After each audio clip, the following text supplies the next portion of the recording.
Hey guys, welcome to my channel. If you found this channel, that means you probably like coffee or latte art or both. It would be weird if you liked one and not the other. My name is Emilee Bryant. I am a latte art competitor and a world latte art champion. I've won a couple times, and I really just want to share with you guys all my tips and techniques and my concepts that I've been thinking of in my head, so that they're not in my head and they're in your head, and I can breathe for once. I'm going to show you how to make beautiful coffee art with lots of wiggles in your pitcher, and we're going to learn together. So go ahead and like and follow and share if you can to 10 of your friends and family members. Today we're going to talk about pitchers and what cups you should use and what pitchers you should use for the best latte art out there. So stick around and we're going to start right now.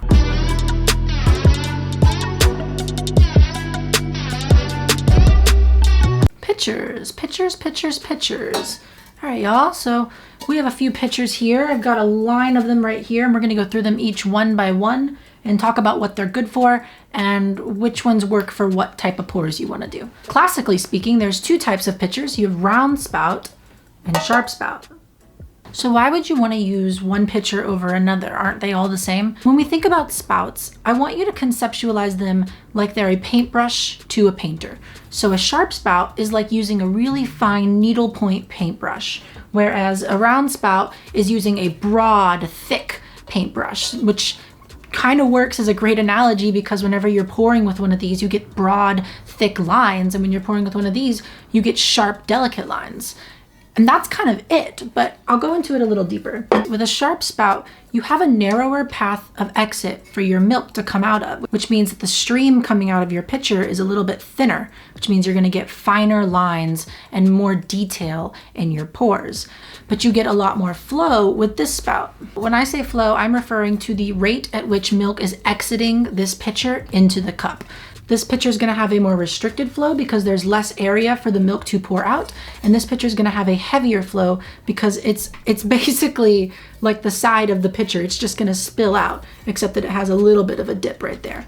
And then you can go on the far extreme of those spectrums, and you can have something like this, which is a classic Starbucks pitcher, which is essentially round the entire way around. All you baristas out there who work at Starbucks, I'm gonna make a video just for you coming up on how to pour with this pitcher. So stay tuned for that. But this guy, I mean, look at this. It is almost completely round.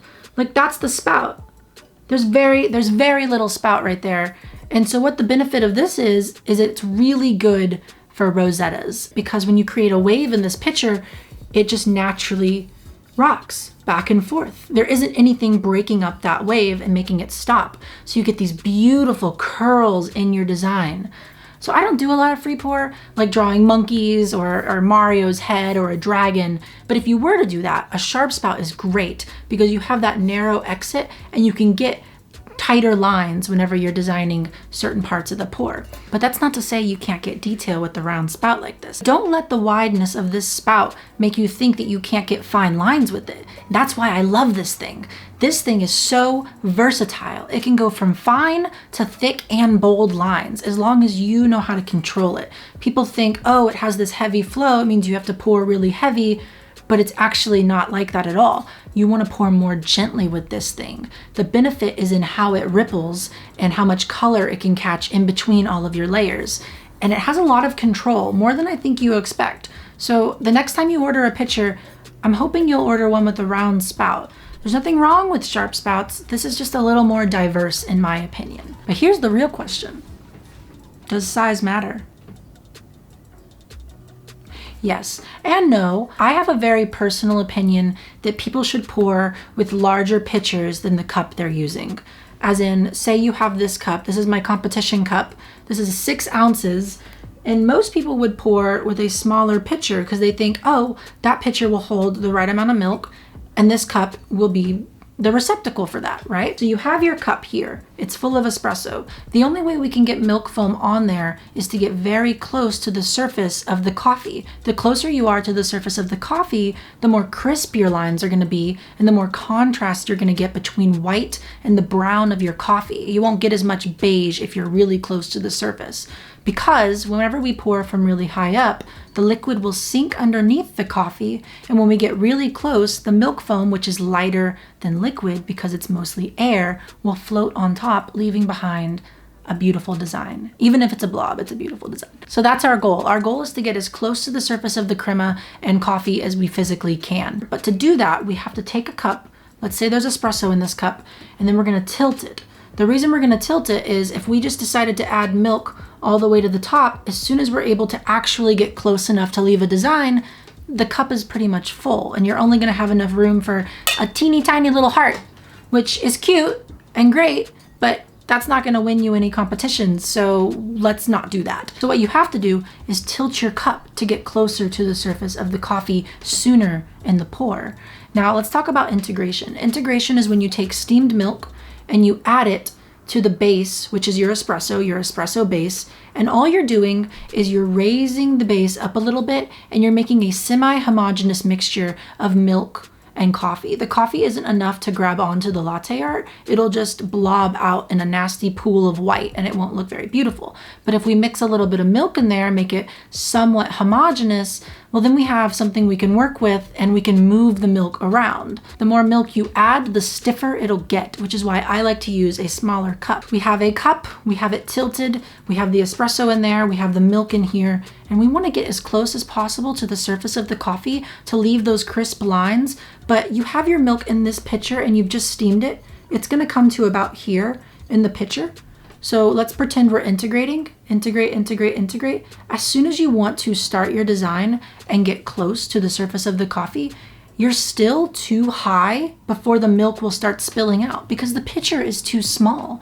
As soon as you start to tilt it, the milk is going to spill out and you're either going to get a warped or a very beige base. And that's not what we want. We want crisp, beautiful lines. So what I challenge you to do is steam your milk in a smaller pitcher and then transfer it into a larger pitcher. Why do I steam in the smaller pitcher? Well, if I did the right amount of volume of milk for that cup in this pitcher, it would be about here.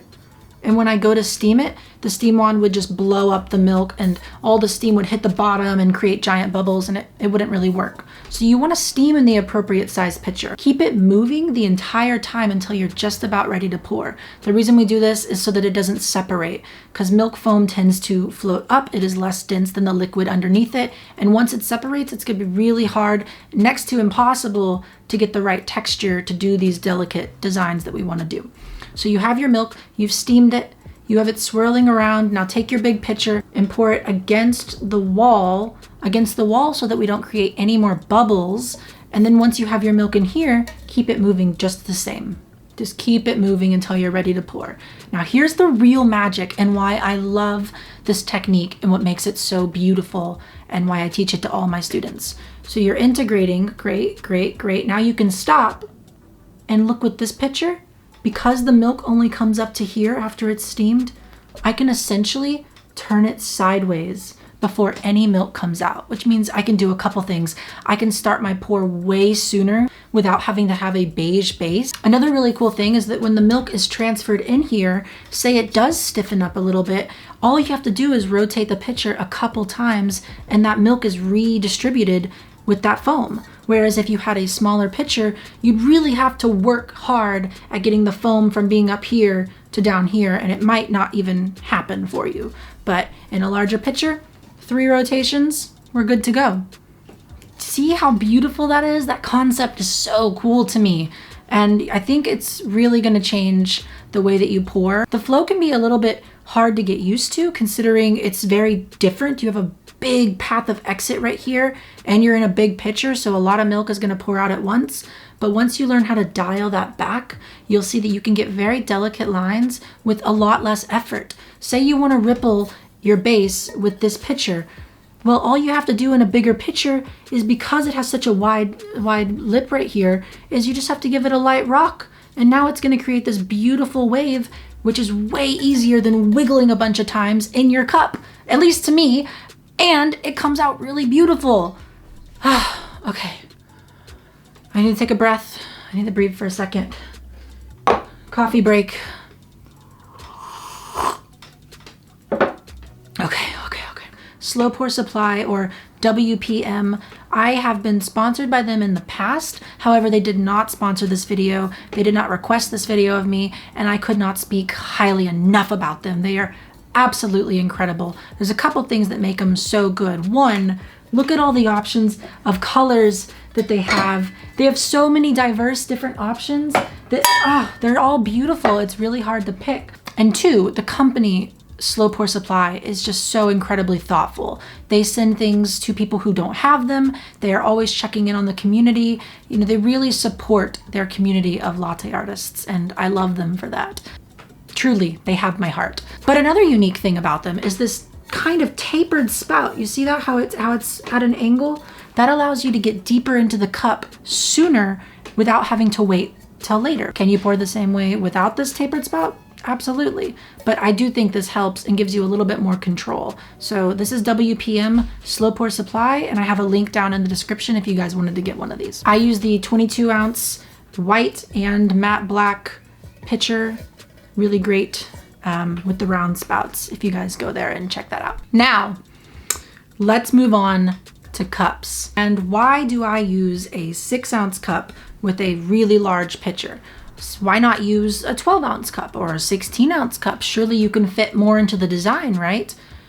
Yes and no. So before, when we were talking about integration, adding milk to the espresso to bring that base up and to have it be workable so that we can lay foam on top of it and it just not be espresso in globs of foam, but it actually is a coherent design, we have to integrate. And if we're having a larger cup, it means we have to integrate more before we can get close enough to the surface. So this is the reoccurring theme, is getting really close to the surface. So we're integrating, and by the time you get to the point where you can actually pour, your milk is very stiff. And you're not going to be able to get the same whipping designs. You're not going to get the same ripples. You're not going to get the same flow. Everything's going to look a little bit more stiff, and it's going to look a little bit more beige because you've added more milk to your base than if you had had a smaller cup. So it's better to live somewhere between 5 and 10 ounces for latte art. That's not to say that you can't pour latte art in larger cups or even smaller cups. That's just the best place for crisp, clean, beautiful designs that pop. And that's what competitors use. So that's what we're going to be using. And so why is it important that your cup is shaped like a bowl and not like a mug? Well, we have to go back before to that reoccurring theme of getting close to the surface of the coffee. If I want to get close to the surface of the coffee in this vessel, I have to wait until the coffee is about, let's say, here after integration of milk before I can even start pouring. One, because this lip right here is blocking my pitcher from getting in there and making a design, so you have to fill the cup up more. And two, the shape of the cup is not consistent. So we have to imagine the design as the finished picture on the top of this surface, right?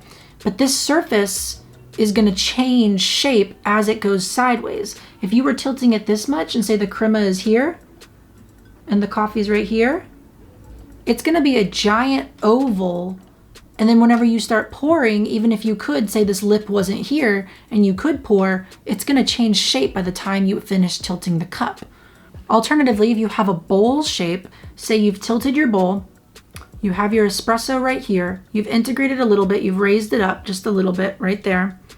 Well, now the rest of the shape is curved and it's mimicking the shape of the surface, right? So if I put a disc right here on top of the coffee and I tilted it in, the disc wouldn't change size. It would continue to be a disc. Whereas in a mug, if I put a disc on top, you know, the shape of the surface, it would eventually warp into a different shape, which is also going to affect your design. So if you started it with this, it's going to end up getting more crunched up, and it might even look a little bit oval and more in the shape of an egg. And we don't want eggy pours. We want beautiful, round, symmetrical pours. Here's a round cup. This is a cute little glass that I have. But the reason this doesn't work is because it rounds back around. And what that does is it's similar to the diner mug. It blocks our pitcher from being able to get in there. You could pour with this, but you'd have to wait until it was about this full.